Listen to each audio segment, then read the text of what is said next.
Assalamualaikum warahmatullahi wabarakatuh. Bismillahirrahmanirrahim. Alhamdulillahi rabbil alamin. Wassalatu wassalamu ala asyrafil mursalin Sayyidina Muhammadin wa ala alihi wa sahbihi ajma'in.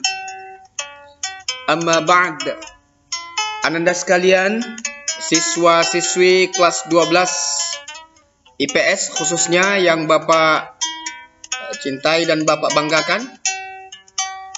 Kembali kita melanjutkan materi pelajaran kita tentang pernikahan Ananda sekalian.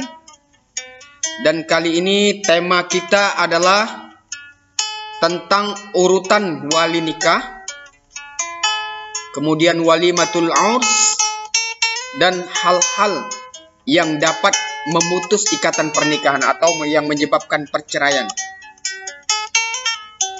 Nah, ya.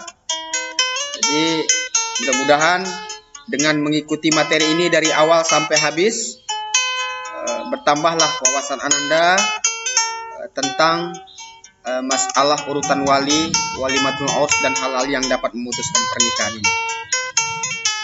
Oke Ananda sekalian, Bapak berharap jangan menonton akhirnya saja, tetapi tontonlah secara utuh dari awal sampai akhir ya nak ya, agar kalian dapat memperoleh manfaat. Baik, selamat mengikuti. Oke Anandaku sekalian, sebagai awal pertemuan mari kita ulas dulu tentang urutan wali. Namun sebelum itu Bapak perlu jelaskan arti wali. Di wali itu atau wali nikah maksudnya nak ya, adalah laki-laki yang berhak menikahkan mempelai wanita. Ya. Adapun urutannya adalah sebagai berikut. Nah, ini yang pertama Ananda sekalian, ayah kandung.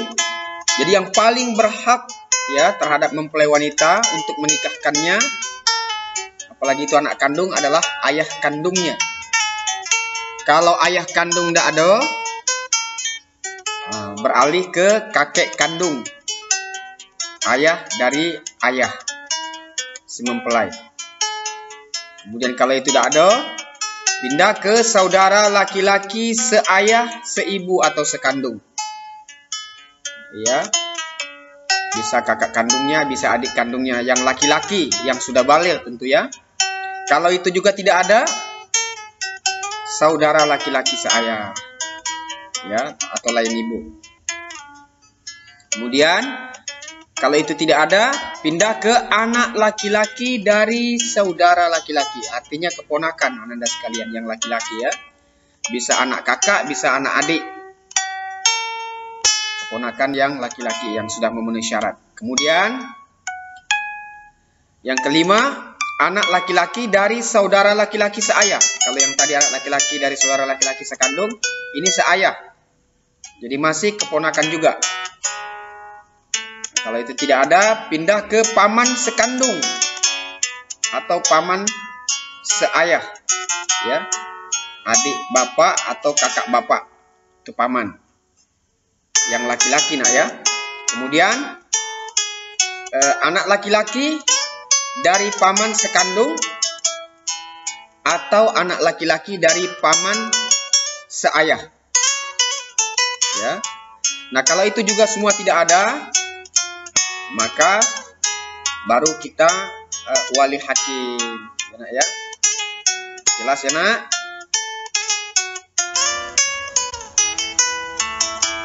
Selanjutnya mari kita masuk ke arti walimatul urs. Jadi walimatul urs bahasa gampangnya itu nah artinya resepsi pernikahan, pesta ya. Acara rame-rame lah begitu nah. Nah, ini tulisan Arabnya walimatul urs. Jadi pakai sin bukan shin ya nak ya. Jadi jangan katakan walimatul urs. Sebab artinya bisa berubah. Jadi walimatul urs artinya pesta pernikahan. Enak ya? Apa hukum mengadakan pesta pernikahan atau walimatul urs? Sebetulnya berbeda pendapat para ulama tentang hal ini, nah. Ya. Namun pendapat yang masyhur, yang banyak dipakai itu adalah yang mengatakan bahwa hukum menyelenggarakan resepsi pernikahan atau walimatul urs itu adalah wajib dengan menyesuaikan pada kemampuan, ya, kemampuan yang mengadakan acara. Jadi tidak boleh kita memaksakan diri ngutang-ngutang apa segala macam, ya. Sebab tujuan dari walimatul urs, ya, pada dasarnya adalah untuk mengumumkan bahwa telah terjadi pernikahan, ya, antara mempelai laki-laki dan perempuan, sehingga tidak timbul fitnah ketika mempelai berduaan, ya. Kenapa? Memang sudah halal, memang sudah suami istri. Tapi bagi orang yang tidak tahu, nanti dia akan prasangka, ini ngapo, ini kumpul kebo apa ini. Nah, itulah manfaatnya diadakan pernikahan, ya, sekaligus untuk memberitahu kepada orang-orang yang hadir bahwa orang berdua ini telah menjadi pasangan suami istri. Enak ya? Di samping untuk mengumumkan, tujuan dari resepsi pernikahan ini juga adalah sebagai ungkapan rasa syukur, ya, atas nikmat dipertemukannya, ya, jodoh dari anak-anak kita atau keponakan-keponakan kita atau saudara kita. Nah, ya, jelas ya.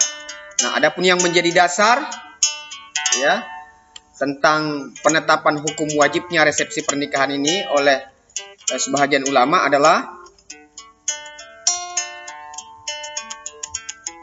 hadis, ya, hadis Nabi Sallallahu Alaihi Wasallam. Nah, ini hadisnya, nak. Nabi Sallallahu Alaihi Wasallam memerintahkan a'linun nikah, artinya umumkanlah pernikahan. Jadi tidak boleh itu pernikahan diam-diam, ya, sembunyi-sembunyi. Di pernikahan itu mesti diumumkan atau diberitahukan kepada halayak ramai. Kemudian ada hadis lagi dari Anas bin Malik radhiyallahu anhu, dia berkata, anna Rasulullah sallallahu alaihi wasallam ra'a ala Abdurrahman bin Auf athara safratin faqala ma hadha? Faqal inni tazawwajtu imra'atan ala wazni nawatin min lahabin. Faqal barakallahu lak awlim walau bisyah. Artinya, Rasulullah sallallahu alaihi wasallam melihat pada pakaian Abdurrahman bin Auf ada bekas minyak wangi. Nabi bertanya, ada apa ini Abdurrahman? Abdurrahman menjawab, saya baru menikahi seorang wanita dengan mahar berupa emas seberat biji kurma, ya Rasulullah. Nabi bersabda, barakallahu lak, semoga Allah memberkahimu, wahai Abdurrahman bin Auf, maksudnya, nak, ya. Kalau begitu, kata Nabi, adakanlah walimah, adakanlah pesta. Walaupun nah, selanjutnya dengan sekedar mari kita lihat, ya. Jadi hal-hal yang dapat memutuskan diadakan acara makan-makan lah, kita hindari orang, jangan sampai ini. Jadi Anda kalau kita ngajak orang ngumpul, dia ngajak senang lah, ya, kan, ngajak perceraian, ya, atau bubar, ya, makan-makan, ajak gembira, kira-kira begitu. Apa saja itu, dan dengan itu pertama insyaallah orang akan tahu atau tolak, syukuran, bahasa gampangnya cerai dan hiana, ya. Jadi ketika mereka talak itu adalah menceraikan istri dengan mengucapkan barang sudah pasangannya, kata-kata talak, pasangannya kok sudah nikah, ya, baik secara terang-terangan, ya. Contoh, aku cerai engkau atau aku talak engkau, ya, maupun sindiran. Contoh, pulanglah engkau ke rumah orang tuamu, ya, gitu. secara sindiran. Kata-kata seperti ini tidak boleh terucap dari bibir seorang laki-laki. Ananda sekalian, semarah apapun ia, ingat ini, Ananda sekalian. Dan ini sekaligus mencerminkan bahwa yang namanya pernikahan itu Ananda, jangan Ananda bayangkan suka saja yang ada di dalamnya, itu pasti ada dukanya juga. Sesekali bertengkar juga itu. Nah, ketika bertengkar itulah kita perlu ingat, ya, jangan sampai mengucapkan kata-kata talak. Apalagi anak-anak sudah lahir, ya, anak sudah banyak, kasihan, ya, sedih kalau sempat terjadi perceraian. Ananda sekalian, talak atau cerai, ya, adalah perbuatan yang halal dilakukan, boleh dilakukan, tetapi Allah benci, sebagaimana yang disabdakan oleh Nabi Shallallahu Alaihi Wasallam. An Abdullah bin Umar qala Rasulullah sallallahu alaihi wasallam abghadul halali ila Allah at-talaq.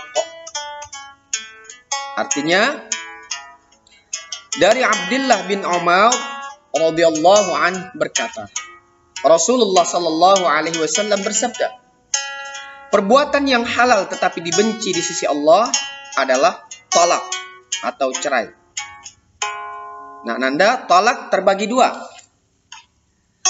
Satu, talak raj'i, ya, yaitu talak yang masih memungkinkan suami untuk rujuk.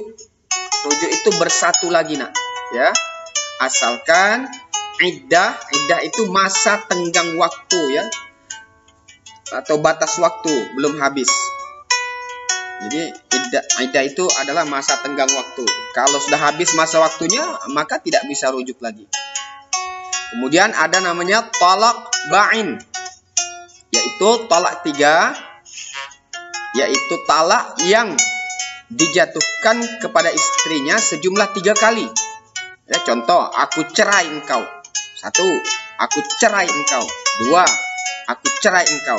Ya, baik dalam waktu yang bersamaan ataupun tidak dalam waktu yang bersamaan, tetapi mencapai hitungan 3 kali itu talak ba'in, itu talak 3, ya. Dan ini mengakibatkan tidak boleh rujuk kecuali dengan akad nikah baru, Ananda. Jadi tak bisa lagi balik kecuali nikah lagi. Nah, Ananda, ini yang jadi repot. Kalau sudah jatuh talak, tahu-tahu nyesal mau balik lagi, tak bisa balik, tak bisa. Sebelum si istri tadi, bekas istri tadi, nikah dulu, ya, kepada laki-laki lain tanpa rekayasa ini, dan tanpa rekayasa pula dia bercerai, ya, diceraikan oleh suaminya itu. Nah, barulah suaminya yang pertama ini bisa menikahinya kembali. Jadi repot, ya, tak bisa direkayasa. Jadi jangan main-main atau mempermainkan talak. Nah, berikutnya, hal yang dapat menyebabkan perceraian atau memutus pernikahan adalah fasakh, yakni pembatalan pernikahan karena sebab tertentu. Misalnya, ada di antara suami atau istri yang murtad. Sudah jalan pernikahan, tengah-tengah perjalanan suaminya murtad, ya, nak, ya, atau istrinya yang murtad, keluar dari Islam maksudnya, nak. Maka ini dengan sendirinya bercerai, Anda, sebab tidak halal, ya, haram hukumnya seorang muslim, ya, menikahi wanita yang tidak muslim, tidak muslimah, ya, atau orang kafir pun sebaliknya begitu. Wanita muslimah haram menikah dengan laki-laki yang tidak Islam atau kafir, ya. Nah, itu yang disebut dengan fasakh. Kemudian ada lagi yang namanya khulu, yaitu talak yang dijatuhkan oleh suami atas permintaan istri. Nah, ini istrinya pula yang minta diceraikan, Anda sekalian, ya, tentu karena suatu sebab, ya. Ini biasa kita kenal juga dengan istilah zaman sekarang ini dengan gugat cerai. Jadi istrinya tuh menggugat suaminya supaya suaminya menceraikan dirinya. Lalu ke pengadilan, ya, nanti di situ berunding, ya. Nah, ini karena adanya keberatan-keberatan, ya, dari pihak istri, misalnya suaminya kasar atau suaminya tidak memberi nafkah, lalu istrinya tidak tahan, lalu dia minta diceraikan. ya. Lalu kemudian suaminya mengajukan syarat misalnya, kalau begitu balikkan mas kawin aku. Kemudian itu disepakati, atau kau bayar denda, balikkan uang lamaranku apa semua. Kemudian istrinya menyetujui itu, lalu dikembalikan, maka terjadilah perceraian. Ya, jadi khulu ini Ananda istri ya yang menggugat cerai suaminya supaya suaminya menceraikan dirinya. Kemudian ada li'an. Ini na'udzubillah min zalik Ananda, yaitu sumpah seorang suami yang menuduh istrinya telah berzina. Mudah-mudahan dia ini mendapati istrinya sedang berzina dengan laki-laki lain, tapi tidak ada saksi ya. Itu saksinya mesti 4 orang. Nah, karena tak dapat menghadirkan 4 orang saksi, maka dia mengangkat sumpah sebanyak 4 kali di depan hakim. Dan pada ucapan kelima dia mengatakan, laknat Allah atasku seandainya tuduhanku ini dusta. Nah, ya. Jadi untuk menguatkan tuduhannya itu dia bersumpah. Dan dengan begitu kalau memang betul itu ya istrinya pula memang mengakui, nah itu maka istrinya itu kalau dalam hukum Islam itu wajib dirajam Ananda sekalian, dan dengan sendirinya ya bercerai. Karena tidak layak ya seorang laki-laki beriman atau wanita beriman itu mempunyai pasangan ya seorang penzina. Na'udzubillah min dzalik.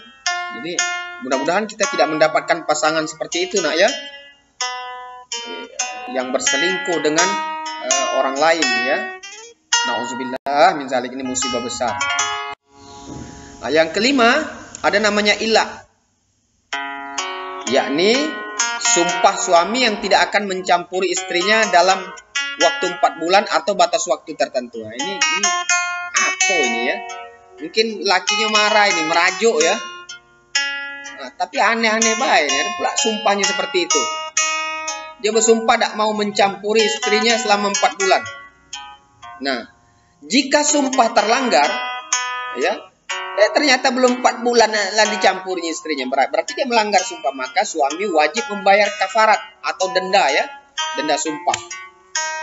Tapi jika waktunya sudah lewat, 4 bulan, tahu-tahu dia tidak ada campur juga, maka hakim berhak menyuruh suaminya memilih, yaitu kembali ke istrinya atau menceraikannya. Nah, ya, jadi jangan aneh-aneh lah ya, ada baik. Nah, sedangkan balak tak dicari, balak datang apalagi dicari-cari ya. Ini sama dengan cari balak ini. Na'udzubillah min dzalik. Kemudian ada lagi yang keenam, zihar ya, yaitu ucapan suami yang menyerupakan istrinya dengan ibunya. Ini aneh juga nih, sakit jiwa juga nih. Misalnya suami berkata, punggungmu sama dengan punggung ibuku. Ini ungkapan ini merupakan bentuk talak secara kinayah atau sindiran ya. Jadi sebetulnya dia nak bilang itu, aku tuh ada selero lagi dengan kau. Kira-kira begitu nak ya. Jadi tidak boleh kata-kata seperti ini keluar. Ini hukumnya zihar ya. Jika suami mengucapkan kata-kata tersebut dan tidak melanjutkannya dengan talak atau cerai, maka suami wajib membayar kafarat. Kafarat itu denda Anda. Dan haram menggauli istrinya sebelum membayar kafarat atau denda itu, yakni berpuasa selama 2 bulan ya, berturut-turut Ananda. Jika tidak mampu, maka dia memberi makan ya fakir miskin sebanyak 60 orang. Itu nak ya. Jadi jangan aneh-aneh lah, jangan. Baik Anandaku, sekarang mari kita pindah ke pembahasan selanjutnya, yakni pernikahan terlarang dalam Islam. Ya, jadi ada bentuk-bentuk pernikahan yang terlarang dalam Islam. Yang pertama, pernikahan semahram. Semahram itu artinya nak, mahram itu kan wanita yang haram dinikahi. Ini dinikahinya pula ya, tidak gawe apa ini. Jadi kita mesti tahu Anda. Misalnya ya, nikah dengan adik kandung, astagfirullahaladzim, auzubillah min zalik, ya, atau nikah dengan mamak kandung, astagfirullahaladzim. Nah, ini semahram. Macam mana kalau tidak tahu Pak? Kalau tidak tahu ya dimaafkan, tapi begitu tahu wajib diceraikan. Enak ya. Oke, yang kedua ada namanya nikah sighar atau silang. Misalnya ya, seseorang menikahkan anak perempuannya kepada seorang laki-laki dengan syarat seorang tersebut menikahkan anak perempuannya dengan seorang anak laki-lakinya. Jadi silang, ya. Faham maksudnya itu, nak, ya? Jadi anak bapak itu untuk anak bapak ini untuk anak bapak itu. Ya.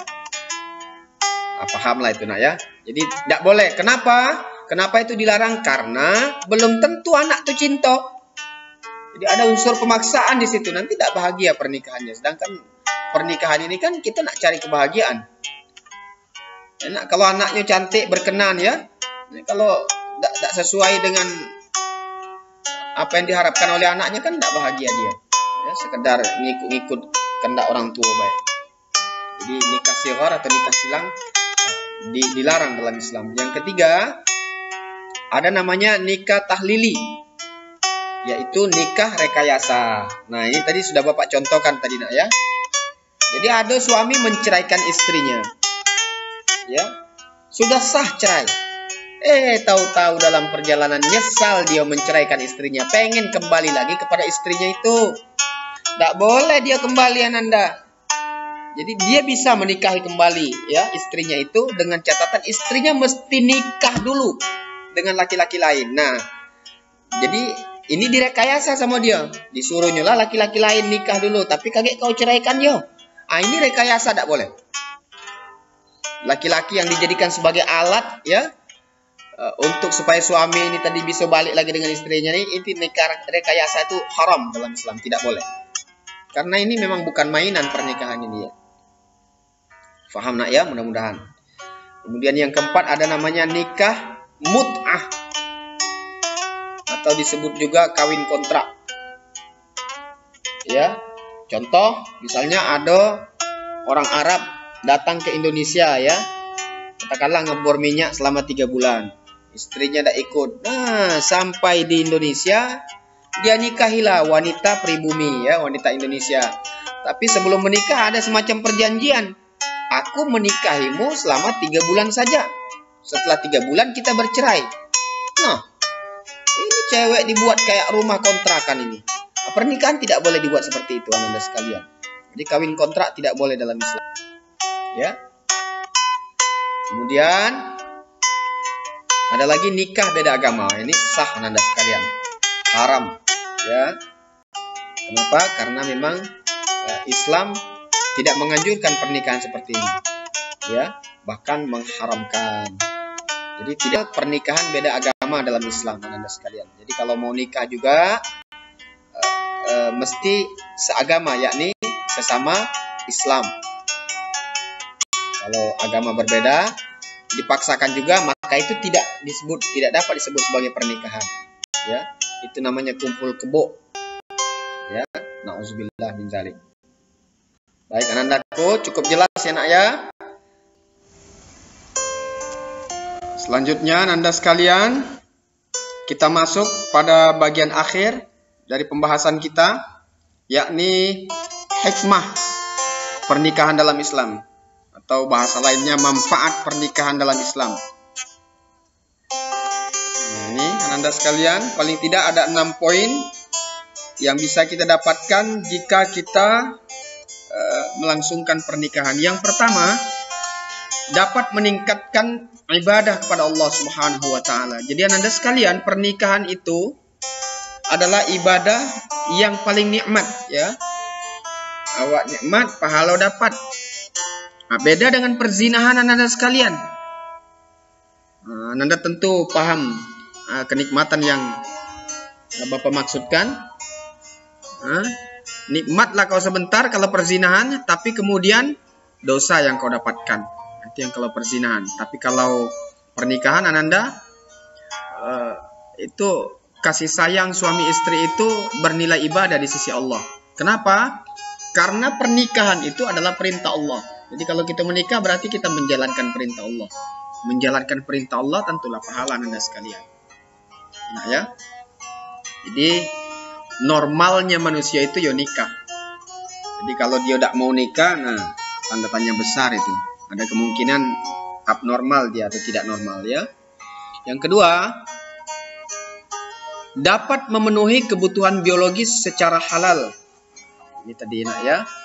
Jadi kalau selama ini Ananda mungkin melihat lawan jenis itu cantik ya, terus naksir apa segala macam, terus nggak bisa ngapa-ngapain. Tapi kalau dengan adanya pernikahan, sesuatu yang tadinya diharamkan menjadi halal ya. Jadi bahkan dapat pahala Anda sekalian. Kemudian yang ketiga, dapat memperoleh ketenangan jiwa.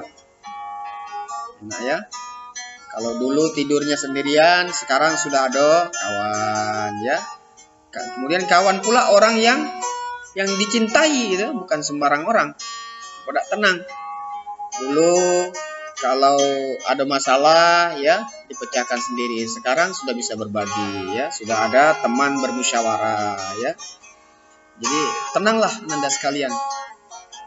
Kemudian yang keempat, dapat memperoleh keturunan yang sah Anda sekalian.